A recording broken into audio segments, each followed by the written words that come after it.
Hello everybody, good morning, welcome to the United Stand. This is your latest Manchester United transfer news with me, Mark Goldbridge, and some big news coming in overnight that Harry Maguire is basically staying at Manchester United. That's what he's saying. I'm staying. Also, Jadon Sancho looking happy on tour as well. We saw the little go-kart with him and Rashford. He was doing the whole hand movements that I don't understand, but he looked happy. Rashford looked happy. Does that mean that Sancho could stay as well? There's an update on him from Chris Wheeler this morning, but we're going to start off talking about the Harry Maguire news. We'll also have all the latest transfer news and where we are at with Wan-Bissaka, where we are with other signings, a bit of an update on De Ligt as well. But I think it's important before we talk about this, and this is what Harry Maguire has had to say from his own mouth. This is not from a newspaper.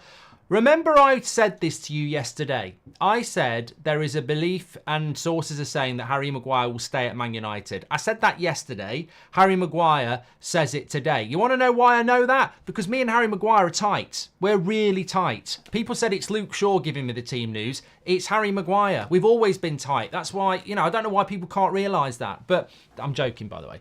But this is what Harry Maguire has basically had to say. And he has said this. Manchester United, where is it? Because I did put it out. Everything I've heard is that I'm part of the future at Manchester United and I'm ready to fight for the biggest trophies.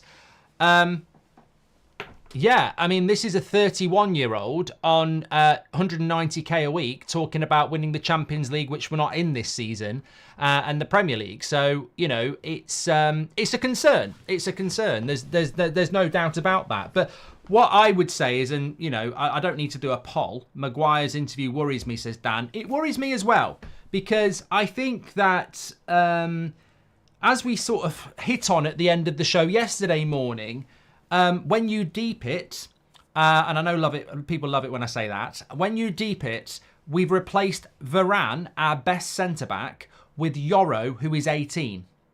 And we have replaced Martial with Xerxes. And that is all we've done with the squad from last season. That is all we have done on the 26th of July.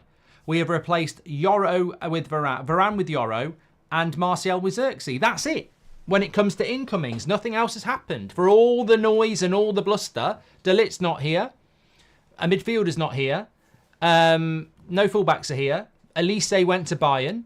And most of the deadwood is still out there training in America. So, as Sanil says, exactly how have we actually improved? Look, I think we will improve. And I don't think a lot of this is Ineos's fault.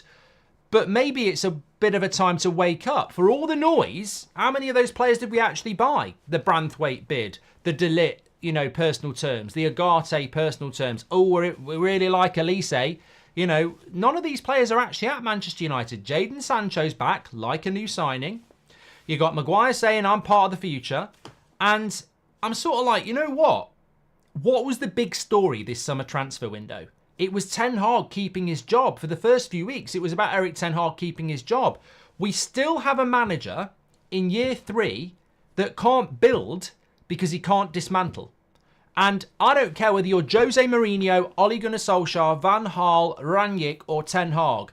Until Man United give a manager what Pep, Klopp and Arteta have got, and maybe even Ange has got at Spurs, and maybe what Emery's got at Villa, let's be honest, we've still got a manager in his 3rd summer transfer window who can't dismantle what the previous managers built. And nobody can argue with that. Whether it's Sir Jim Radcliffe, a gobby prat on Twitter, or some ex-player, nobody can argue with the fact that we've still got a manager going into his 3rd summer who hasn't been able to dismantle the team yet. Deadwood that was here this summer, last summer and the summer before, still part of this team. And fundamentally, that is a failure. Whoever's at fault for that, and I blame the previous regime, I blame Murta, I blame Arnold, I blame Woodward, I blame the Glazers. But until Ineos can dismantle the crap, we will never succeed. And I'm sorry, if you want to be really, really blunt on this, I think Harry Maguire last season had a good season, and I think he showed strong mental fortitude, which he clearly has, to come from fifth choice centre-back at the start of last season, which is what he was. It was Martinez, Varane, Lindelof and Evans. He dropped down to fifth choice. We tried to sell him to West Ham. He had the captaincy taken off him. So let's not rehash the story. This time last year, Maguire was get out of the club. You're not the captain anymore. You're fifth choice. Obviously, everybody fell down in front of him and he took his chance. And that showed, a gamble that paid off. He was getting picked for England. He wasn't getting picked for Man United. And it all fell in his lap. Obviously, he did very, very well. We still have got a guy sat doing an interview saying, I'm not leaving. From everything I hear, I'm part of the plans. And yet, we've got Yoro, Martinez, and we're bidding for Branthwaite and De Ligt. And he thinks he's part of the plans. I mean, that in itself is incredible. He thinks he's part of the plans when we've got Yoro, Martinez, we're bidding for De Ligt and Branthwaite, and Maguire thinks he's part of the plans. Somebody's telling him he's part of the plans. Something doesn't stack up to me. Yoro will start, Martinez will start, and if De Ligt comes in, which I believe he will, he's better than Maguire. So we are... the question I have really is, when you've got Harry Maguire saying, everything I've heard is that I'm part of the future and I'm ready for the biggest trophies. If that is true, then somebody explain this to me. Yoro, first choice, has to be. £52 million for an 18-year-old. You've got to play him. Otherwise, he wouldn't have come. Martinez, ultimately, our only left-footed centre-back, has to start. De Ligt comes in, has to be pushing for a first-team place. Maguire's, at best, fourth-choice centre-back. At best. What prat at Man United has told Harry Maguire he's part of our future? Fourth-choice centre-back, 31 years of age, 190k a week. What prat has told him he's part of our future when he's on 190k, he's 31, and he doesn't suit the way we want to play? Something just doesn't stack up to me. That doesn't stack up. And also, what I would say as well is, 190 grand a week to keep 31-year-old Maguire. Varane would have done that wage. He's on less than that at Como. And he's better and younger. So what the fuck? Like, literally, what the fuck? People say, well, we couldn't keep Varane because he's on 300 grand a week. He was on nothing a week. His contract was up. He was on nothing. I don't... People are saying, oh, we did well to get rid of Varane. He was out of contract. He was... people say, oh, we're saving 300 grand a week on Varane. We're not saving 300 grand a week on Varane. We're not. I feel like I'm doing a monologue. We're not saving 300 grand a week on Varane. We were saving 300 grand a week on Varane last Christmas. We were not saving any money because we weren't giving him a contract. People are acting like we're saving 300 grand a week. Technically, he was gone at the end of June. You could have predicted that 2 years ago. We're not saving 300 grand a week by removing him. His contract was up. You know, what I'm saying is, like, if a player's contract is up, all right, you're not paying 300 grand anymore, but you're not saving it because the guy's gone. And also, Varane is not on 300 grand a week at Como in the Italian league. He'll be on, I don't know what he's on. But you're telling me we're going to keep Harry Maguire as a third or fourth choice centre-back on 190k a week, and we couldn't have persuaded Varane to stay for less? Something just doesn't add up to me. It doesn't add up to me. The only thing that... Look, there's a few theories I've got with this. One, why would Maguire say I'm up for sale? Two, why would Man United say he's up for sale? Three, what if we're not getting De Ligt and we're keeping Maguire as third choice centre-back to fight for his place with Yoro? That's what scares me. Because... I don't get this. It doesn't make any sense. On the face of it, you've got Maguire, who had a good season last year, who's lost his England place, who is sat there going, I'm fighting for my place. And no way, he's not. I don't think Harry Maguire's thick. He loves playing for England. They're going to have a new manager. That England squad gets picked in September. How does he get in that squad? How does he get in that squad if he's not starting for Manchester United against Fulham? How does he get in it? And then once you're out of it, how do you get back in it anyway?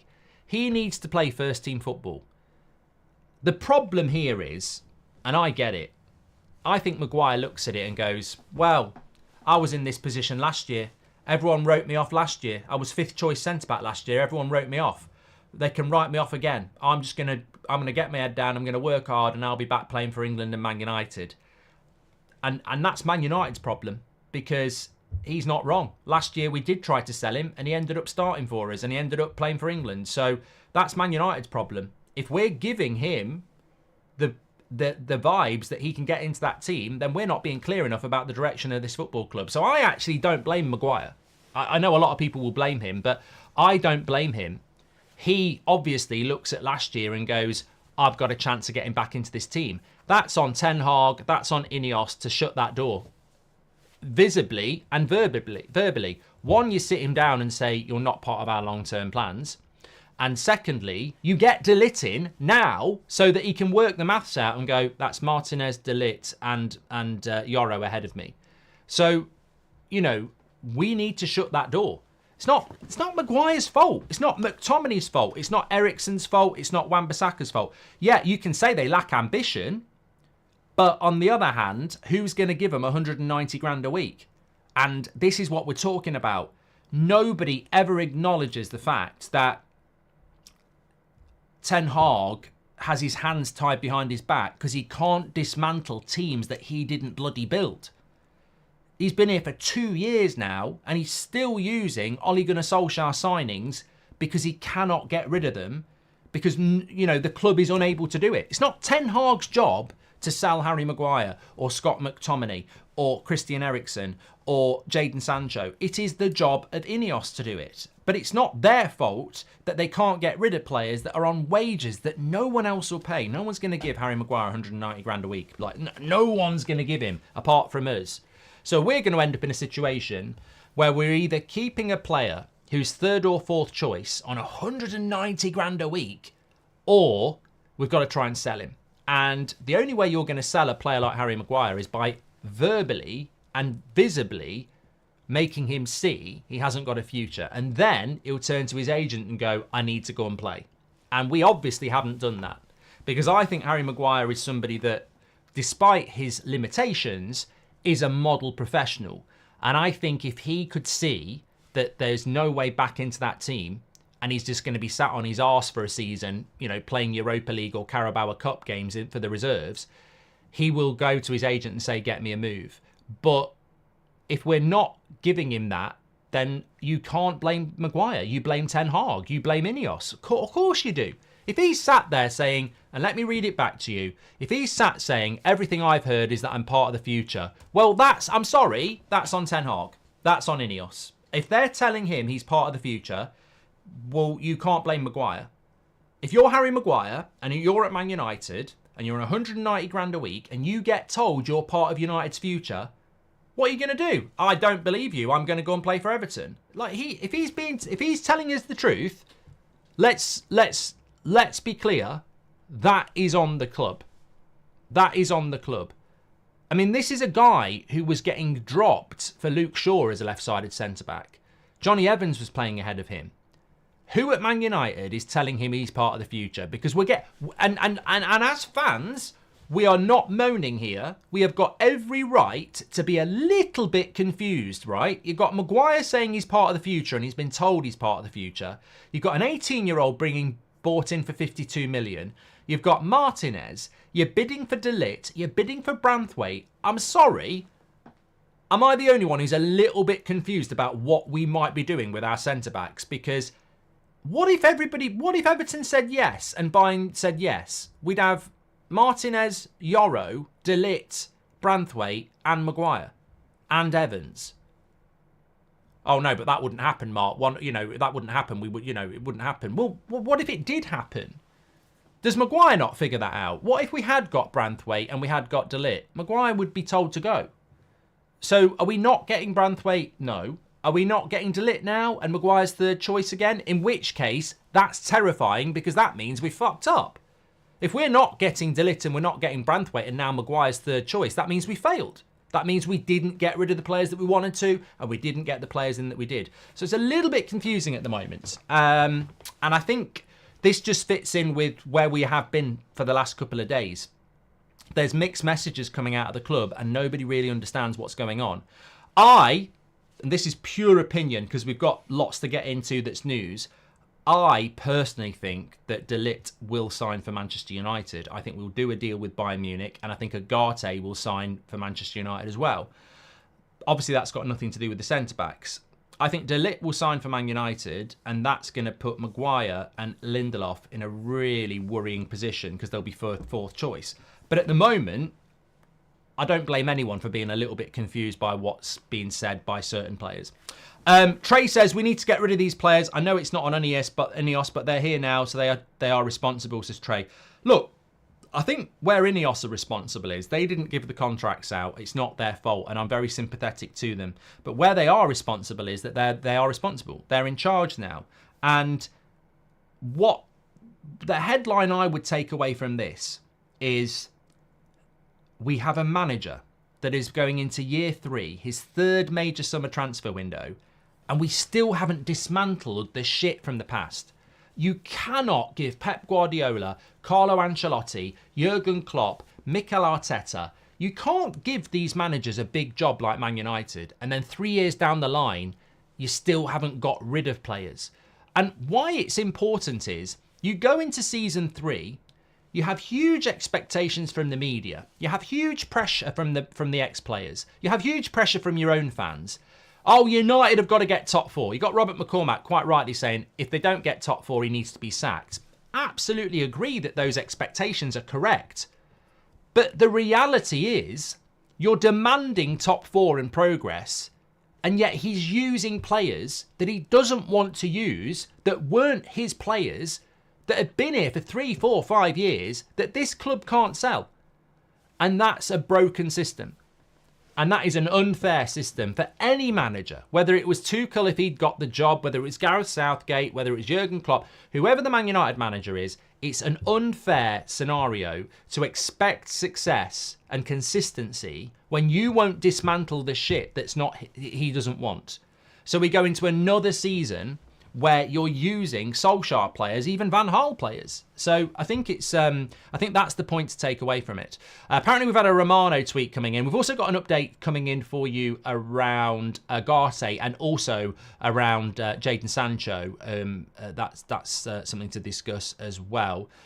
Nothing from Fabrizio to do with Manchester United, by the way. He has tweeted, but nothing about Manchester United.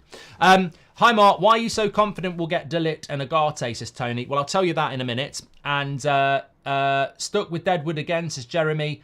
Maguire was told to go. Club then realised they can't sell him, so they're changing the tune. Same old story, says James. Well, this is what I mean. I don't want anybody to be blaming Maguire about this. I think we made that mistake last summer. Maguire isn't the right player for Man United. I mean, this is not personal. He's just not the right player. He's not the right age, and he's got the wrong wage. He's got to go. But it's not his job to get himself 190k somewhere else. That's our job. We made that mistake giving that contract out. He's still got 2 years left on his deal. Well, 1 with a +1. So he's got every right to sit there and say, unless you make my position impossible, I'm going to sit here, go on tour and fight for my place. That's what I mean. It's the club's responsibility to make Maguire go. And you do that by buying De Ligt, and you do that by telling him he's not part of the plans. You can't send mixed messages, and he's obviously getting mixed messages, so I don't blame him. We need to get rid of these players. I know it's not on Ineos' trade, we've done that. I think leadership must come out and explain what they did with the audit when there was said they are going to decide what our style of play will be, says at. Ericsson, Lindelof, Wan-Bissaka and Hannibal contracts expire in 12 months. No option for a +1. Who do you expect us to sell or walk for free next summer? Well, Rory, Ericsson's going to go and Hannibal's going to go, and they're basically going to go on loan and then they'll be gone. So all we will get is whatever the loan fee is. Unfortunately, we don't know who Ten Hag wants to keep, says Neil. Well, I think we do. I think we definitely do, Neil, and that's why it's mixed messages, because we know he wants Yoro because he signed Yoro. We know he wants Martinez because he signed Martinez. We know he wants De Ligt because he spoke about him 5 days ago, and we know we bid for Branthwaite. So we know he doesn't want Maguire and Lindelof, and he tried to sell Maguire last summer. And he took the captaincy off him. So we know Ten Hag wants to change Maguire and Lindelof. and the evidence is out there. These players are like rats. We need to call pest control, says CD. And Christian says, why United don't just dissolve the contracts? It's a loss anyway. Mate, it's a lot. I mean, Maguire and Sancho is at £500,000 a week. That's £2 million a month. That's £24 million in a year. We can't write that off. No, I don't think many clubs can write that off. We certainly can't.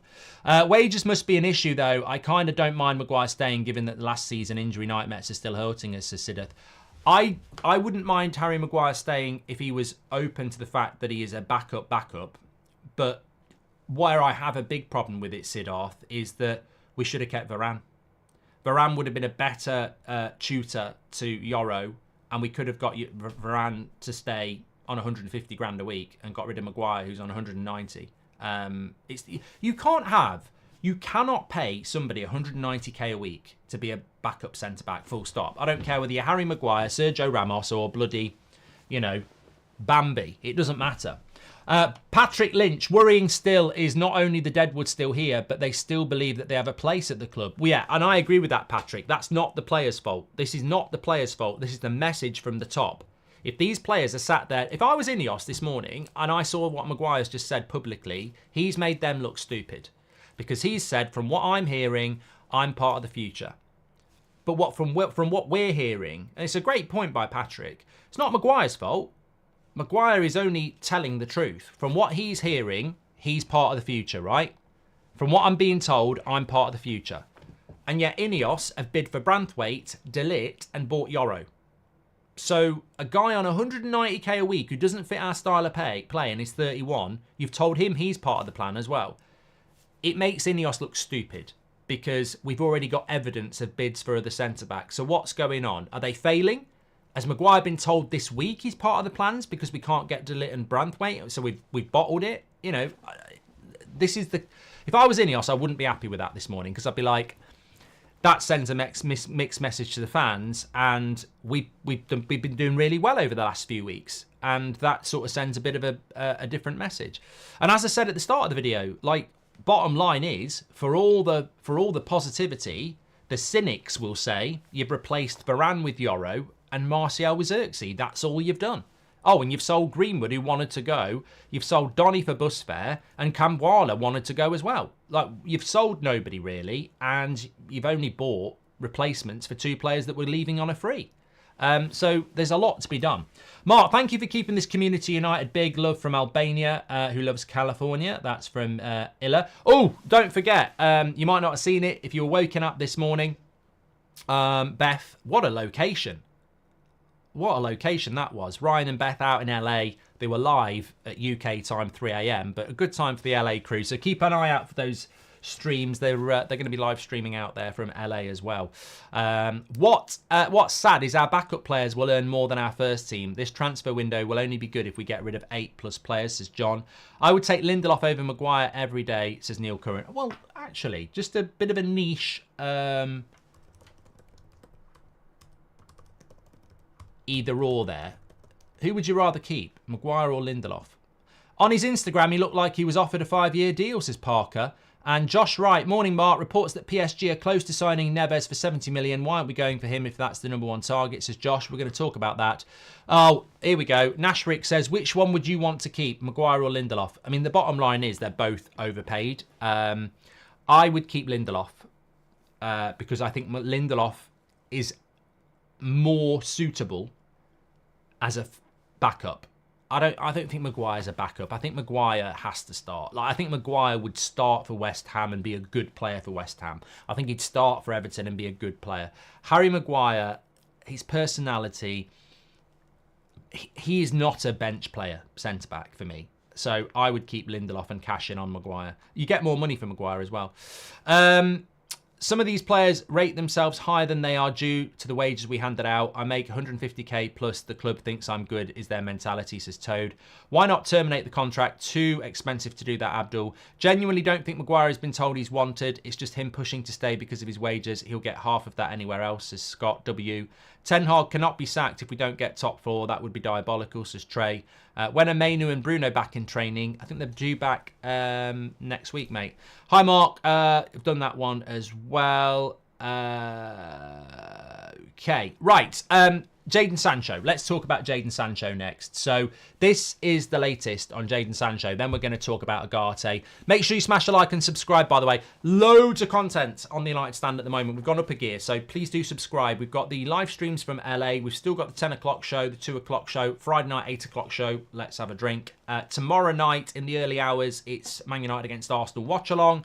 There's so much going on, so keep yourself informed. Make sure you subscribe, bottom right-hand corner. But let's talk about Jadon Sancho next. So this is what's coming out around Sancho. The feeling is that Man United will sell Sancho this summer if they get an offer close to 40 million. With Rashford, Garnacho, Antony and Ahmad competing for the wide positions, Sancho is one of the players they would sacrifice to strengthen in other areas. Insiders say that Jadon Sancho has fitted back into Manchester United like he was never away. They describe a bubbly character with a good sense of humour who can be a positive influence on those around him. Everyone wants to keep it that way, they say, whether he's around for the short or long term. All this is coming in from Chris Wheeler, by the way. And I think that in itself is quite a positive story, isn't it? I mean, God, the reality of having a player on, what, 250 grand, 300 grand a week, whatever it is, sat at home playing computer games was just bloody embarrassing last year. And I'm glad that the player, his representatives and Man United have come at this from a more respectful tone for a football club of Manchester United stature.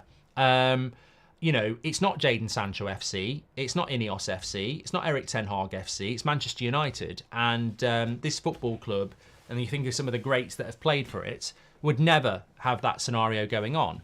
So I think that, I've got to say, Chris, you made me laugh. He says it's fine until he fancies a lie-in. Look, Jadon Sancho disrespected Manchester United. That is my opinion, and it's the opinion of others. Smiling in pre-season ain't the same as smiling when you've been on the bench for 3 months in October. So look, of course, everything's going well at the moment.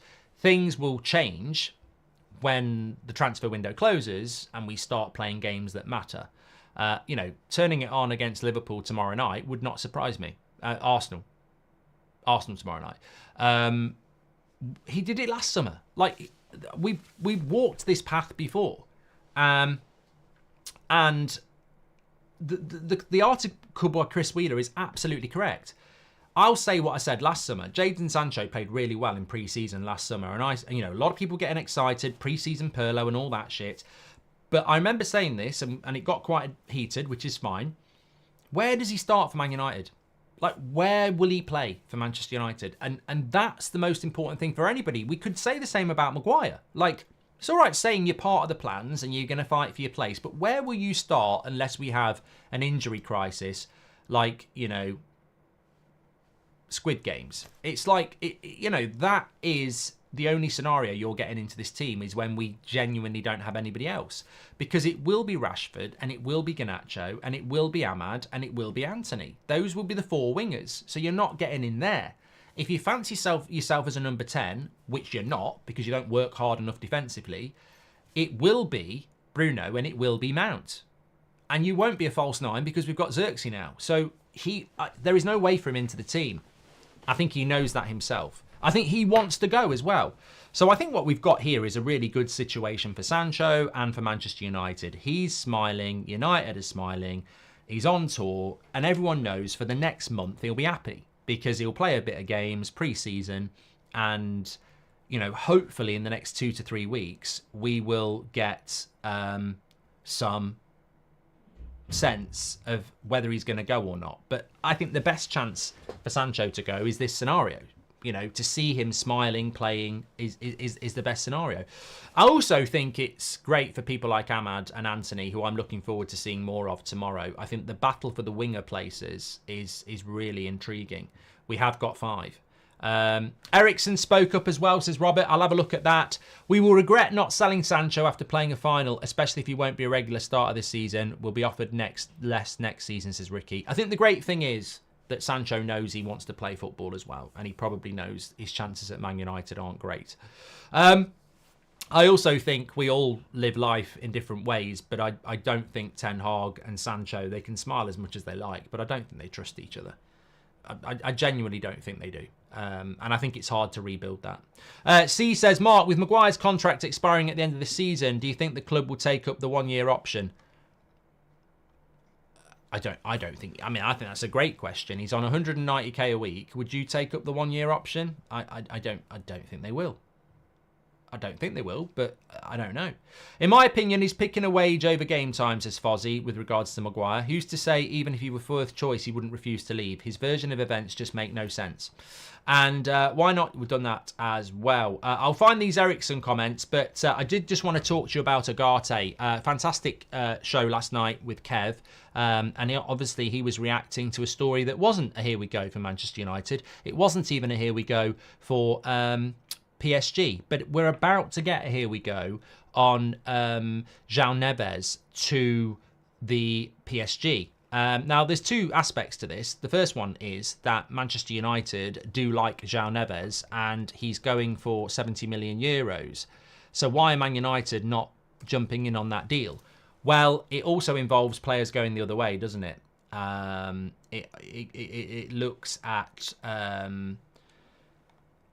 is it Renato Sanchez is going the other way as well? So I think that, for whatever reason, João Neves is going to go to PSG. But I think the upside to that, if you want Ugarte, is that as soon as João Neves to PSG is done, I see Ugarte to Manchester United being done. We see this time and time and time again, where it happened with Spurs and Gareth Bale. They started buying players before Bale went, and they had an agreement with Real Madrid. Basically, you can have Bale for this, but we're not doing it officially until we've got some replacements in.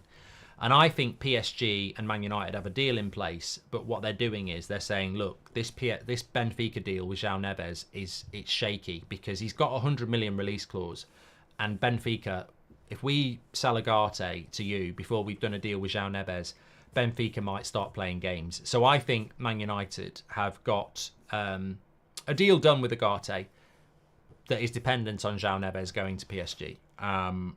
So I think that this will set off a domino effect where we do get Ugarte. I just don't believe that Man United are going to bring Amrabat back as our sole midfield signing. I don't feel that Zubimendi is really that concrete. And as for the links to people like Homeland, well, he'd be more expensive than Ugarte. So I think, as Sahum says, Ugarte's deal will accelerate after the João Neves deal, which hopefully will get João Neves to PSG today. And as I've always said about Ugarte, he would never be on tour. His first day training with Man United would be a week on Monday, or maybe a week on Tuesday, depends on... No, it'd be a week on Monday. So we still have got this period of time where Ugarte's on holiday. He wouldn't be doing his medical until the end of next week anyway. So the timing for Ugarte sort of will work out quite well for us. Snakey, I don't know whether this is a true quote. He says, I'm a player with only 1 year left on my contract with an option, but if they come to me and say they don't want me, of course I'll look for options elsewhere, but that's never been told to me. That is apparently from Harry Maguire. So, look, there's something not right about what is going on with Maguire. You don't bid for 4 centre-backs and then tell Maguire he's part of the plans. We've either messed up and we can't get the players we want and we've told Maguire to stay, or we're keeping our cards close to our chest. What about Sancho plus 5 million to PSG for Ugarte, says Enzomo. I still think Sancho to Juventus is a possibility. I don't necessarily think PSG are the only team looking at Jadon Sancho. Isn't it these players that won't leave, the ones who leaked to the press in October, November when they weren't playing, yet they are happy in July to stay? No change if Ineos don't sort it, says Alexander. Harry's been treated unfairly, simple as that, says Harvey. I'd love to know why he's been treated unfairly. That would be of interest to me. On De Ligt, I just cannot see... I cannot see any scenario where we don't get De Ligt, because I think it's I'm just trying to find this Ericsson quote that Robert McCormack was on about, but I can't see it anywhere. So I'll have to take your word for it, Robert, because I can't find it. I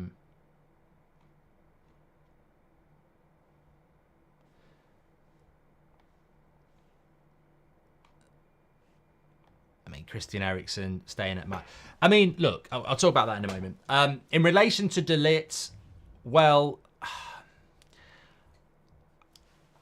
I think that the big clue with De Ligt for me is that when Ten Hag was asked about it, he said, of course I would like him, but it's not my recommendation. It's actually Ineos who recommended him, and I'd be very happy with it because I've worked with him before. So he's clearly a player that has been signed off as a yes by this new structure that we've got and Ten Hag. So I think we'll get De Ligt. And I think if we don't get De Ligt, it's a failure on the part of the new structure, because rightly or wrongly, it's out there that the new structure want De Ligt, Ten Hag wants De Ligt, so it's public knowledge that they want him, and if they don't get him, it's a failure. And I don't think that this new structure wants failure in its first summer transfer window, so I think we will get him. I don't think Bayern Munich are asking for silly money either. I mean, but Bayern Munich want 42 million for a 24-year-old who is a decent player, so I don't think we're far off on price. I don't think Bayern are asking for stupid money. And I think we've made it very, very clear that this is the player that we would like. So I think De Ligt will happen. I think Ugarte will happen. I think more needs to happen still, but those two will significantly strengthen us in significant spinal areas, definitely. Do we still have Pellistri? Also, we have Evans for backup. We need a left back and a midfield. Feels great to see a video uploaded early morning as well, says Vivek. Yeah, check those out. They'll be there for you while we're on the tour. Sancho, we've done that as well. Man United are set to add current Lillestrøm manager Andreas Georgsson to Ten Hag's backroom staff as a set-piece coach. Wilcox is thought to be behind the move, says Ankit. Well, I'll bring this in now. I mean, some people think it's massive news. I really don't. I really don't get. I really don't care about this sort of stuff now. I said this a few weeks ago. I think, you know, I sort of stopped at when we got that new goalkeeping coach a few weeks ago. I'm like, I'm not doing a video on every new coach we appoint, and I'm not going to start, you know, singing and dancing about it. It's positive news. It's positive news because we haven't done it. And we, again, when I go back to what I said at the start of the video, we still expect so much from Erik Ten Hag, and yet he hasn't been allowed the freedom to dismantle a team he didn't build. We still have a lot of players that he's been told to work with that aren't his players. And Pep Guardiola has never had this in his career. And top managers don't have this in their career. So we've had a manager that is having to use players that a normal manager at a top club wouldn't have to use because we're weak at getting rid of players. So that's one thing. But the secondary thing to that is the coaching. He came into this football club and had to work with coaches that had been here for 10 years, 5 years, 3 years. He's never been given the freedom to bring his own coaches in, really. Van der Geeg and a couple came in with him. The vast majority of coaches at Carrington have been here for years, under Ollie, even under Van Gaal, some even before Mourinho. I think the fitness people, there's one guy who's been there for about 12 years. So this sort of thing shouldn't even be news. It should just be acknowledgement. Oh, we brought another specialist in. Oh, we brought another one in. Because we just haven't done it for Ten Hag. And so I welcome this news that we're bringing in another new coach. But we've needed this for a bloody long time. It's all about the structure. It's all about the players. But it's also about the coaches and the infrastructure as well. Euro for Varane out. Net progress is 0 so far, says Parker. Pellistri will go, Vivek. Pellistri will go, definitely. Who's your preferred left back, says Sovus. I like Gutierrez, the lad at Girona. I would like him. I don't know how realistic that is. Snake says, Fulham are still working on a deal to sign McTominay, and every expectation is they will return to the table with an approved offer. A gap in valuation still exists between the clubs. We've been hearing that for 48 hours though, mate, and it also is from Sky, so I don't necessarily think it's true. But I guess we'll have to wait and see how it works. But I still can't see this Eriksen thing. Let me see if I can find it anywhere else, because I'd be very interested to see if we've actually just got a load of briefs from players who think that they're staying at Manchester United, because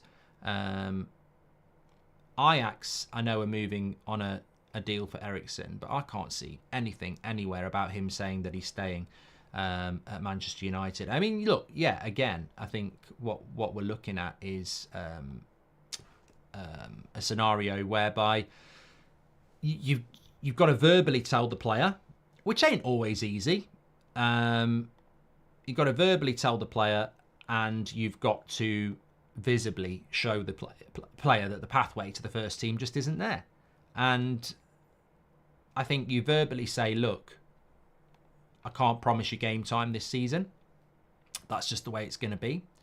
And then you visibly start bringing in players that are taking their place. And then it's so obvious for us as football fans, for the player themselves, it becomes very obvious that, there is no grey area, I suppose. I mean, look, what I'm trying to say is, in the case of Jadon Sancho, if Ahmad, Garnacho and Rashford and Mount and Bruno are at the football club, your third choice in every position, your third choice left back, your third choice right back, and your third choice number 10. It's very difficult for you to get in the team. You might want to be looking elsewhere. So Sancho will know that. If you're Christian Eriksen and you're saying, well, I want to stay and fight for my place, but you're told, well, there's players ahead of you, and you look at it and you go, well, I'm not really a number 6, but they've got Ugarte, and they've got Collier, and they've got Mainu, and then they've got Mount, and then they've got Bruno, and maybe Amrabat or McTominay. You sort of look at it and go, yeah, I ain't playing much this season. And if you're Maguire and you're going, I've been told I'm staying, or I think I'm part of the plans, and then you see Yoro, and you see Martinez, and you see Evans, and you see De Ligt, you sort of like go, yeah, they're not going to spend £52 million on Yoro. They're not going to spend £40 million on Martinez, and they're not going to spend £40 million on De Ligt, and then say, you're all dropped for Harry Maguire, who I didn't buy and I tried to sell last summer. And the message is on the line there, isn't it? But Man United have got to take that step. If these players think they've got a chance, then Man United have got to show them. And that, in my mind, that is a weakness on the club and on the manager, if true, and there's a big if there. If these players think they've got a chance next season, then you're not being clear enough in what your plan for next season is, and you're certainly not being clear enough in your recruitment to show them that they're not part of the plans. Give them a glimpse. If these players genuinely think they're going to play games for Man United next season, then that's a failure on Ineos, and it's a failure on Ten Hag, because you should be making it very clear that they won't be playing games next season unless there is a major injury crisis. When we are under the cosh and teams are pinging the ball in the box in the last minutes, you'll wish you had Harry Maguire on the bench, says Harvey Specter. Well, no, I don't think I will, because Lenny Yoro is well over 6'3", and De Ligt is well over 6'2" and very good in the air. I think you're right. Last season, you definitely would really need him and McTominay. But if you start buying players who... Look, I think both players that we've bought in, Yoro and Xerxes, are over 6'3" and under 25. Ugarte 6 foot. Dumfries is 6'2". De Ligt is 6'2". These things are not lost on me. I think we're bringing in younger players who are physically strong as well. And I think Ten Hag and Ineos have had that conversation and said, look, people like Harry Maguire and Scott McTominay have been essential to us over the last 2 years because they're tall. They might not fit the way I want to play, but I can't not pick them because they're tall. So not only do we need to bring players in that can play our style of football, they need to be young enough that they're hungry. They need to have the right mentality. And actually, they need to be 6 foot or taller, because we actually do need some tall players.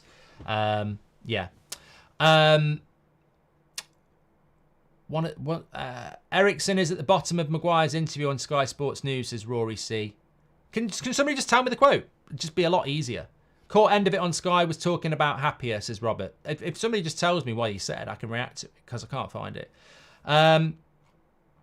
What about Wan-Bissaka's swap deal? Look, apparently Romano has said about that. Obviously, David Ornstein put a tweet out yesterday saying that there were preliminary talks between Wan-Bissaka and Dumfries around a swap deal with Inter Milan. That Wan-Bissaka had turned down West Ham because he wants to go to Inter Milan. What Fabrizio is saying is that is just, the swap talks is just talks between two entities to try and see if there's any possibility of doing something that facilitates two players who want to move. It doesn't mean we're anywhere close to it happening.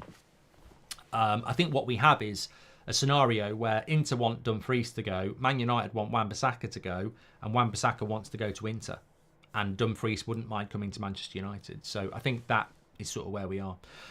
Rory C is a legend. Not only is he a regular super chatter, a member of the channel as well. This is what Ericsson said. I'm really happy. My family is settled in Manchester. I'm loving my time at Manchester United. But as a footballer, you do want to play as much as possible. However, it is also about convincing. And he's not added the second bit in, which is a bit of a shame. We only have 2 league games before the end of the transfer window to convince players they won't get starts. Might need to do some January business, says Glenn. And Richie CR has been a member for 24 months, which is 2 years. Absolutely fantastic. And Jack says, genuine question. Could Harry Maguire get loaned out just for the season, then hopefully get sold next season? Look, never say never about a loan. But I think ideally you'd be looking to move him on, really. Or keep him and use him. Yeah. I mean, just on what Ericsson said there, happy in Manchester but wants to play. Again, I've got no problem with that. I mean, that's just a player who's played the game. And he's played it a lot. And effectively what he's saying is that, you know, I'm happy in Manchester until someone tells me any different. And I think I don't see Ericsson staying at Man United. I like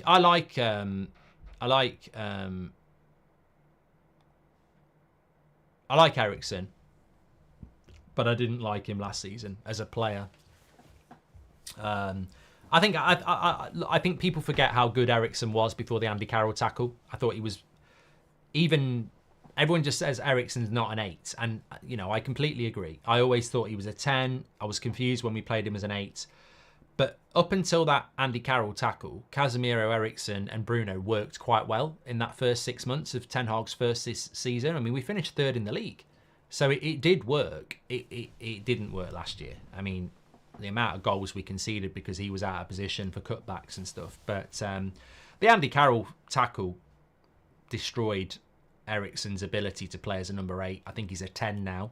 And I think if you took Ericsson at a, you know, mid-table Prem team, La Liga team, Italian team, I know he can't play there, Turkey, as a 10, I think he'd work really, really well. But I don't see any point in keeping him at Man United. But, you know,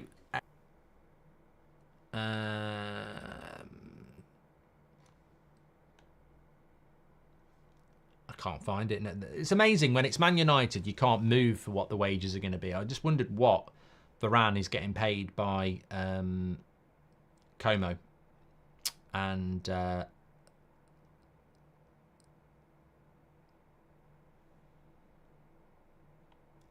can't see it. We'll see what this says.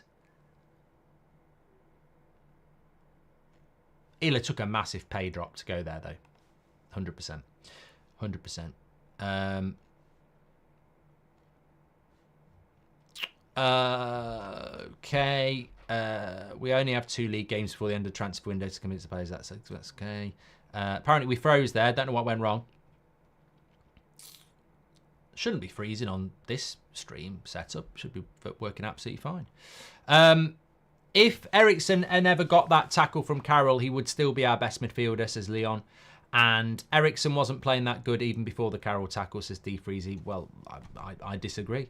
As much as I think Sancho should leave, I'd never say Anthony is ahead of him after the season he had last year. Freddie, I'm not doing that. I'm not saying that.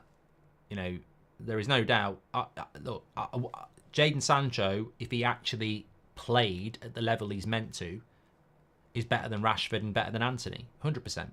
I'm not saying that. What I'm saying is this regime has Antony, Rashford, Garnacho and Ahmad ahead of him. You can't argue with that. Like, Sancho is 5th choice under this manager.